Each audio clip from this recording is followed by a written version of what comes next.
പ്രേതബാധയുണ്ടെന്ന പേരിൽ കുടുംബത്തിന്റെ വിശ്വാസം ദുരുപയോഗം ചെയ്ത് 16-കാരിയെ ലൈംഗികമായി പീഡിപ്പിച്ച കേസിൽ മലപ്പുറം സ്വദേശിയെ പാലക്കാട് ചിറ്റൂർ പോലീസ് അറസ്റ്റ് ചെയ്തു. മലപ്പുറം പൂക്കോട്ടൂർ വാഴയിൽ വീട്ടിൽ എം സിറാജിനെയാണ് അറസ്റ്റ് ചെയ്തത്.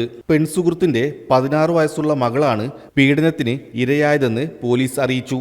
കുറച്ചു നാളുകൾക്ക് മുമ്പ് ചിറ്റൂരിലെത്തിയ പ്രതി പെൺകുട്ടിയുടെ അമ്മയുമായി പരിചയത്തിലാവുകയും തുടർന്ന് കുട്ടിക്ക് പ്രേതബാധയുണ്ടെന്നും അത് മാറ്റിയില്ലെങ്കിൽ ഗുരുതരമായ അപകടങ്ങൾ സംഭവിക്കുമെന്നും വിശ്വസിപ്പിച്ചുവെന്നാണ് അന്വേഷണത്തിൽ വ്യക്തമായത്.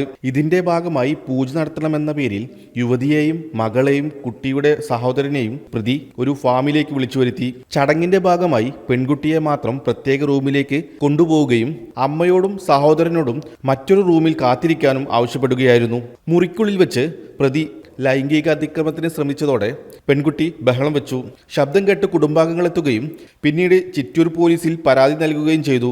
പരാതിയുടെ അടിസ്ഥാനത്തിൽ കേസെടുത്ത പോലീസ് സിറാജിനെ അറസ്റ്റ് ചെയ്തു. കോടതിയിൽ ഹാജരാക്കിയ പ്രതിയെ റിമാൻഡ് ചെയ്തു. സംഭവത്തിൽ കൂടുതൽ അന്വേഷണം പുരോഗമിക്കുകയാണെന്ന് ചിറ്റൂർ പോലീസ് അറിയിച്ചു. News desk media vision.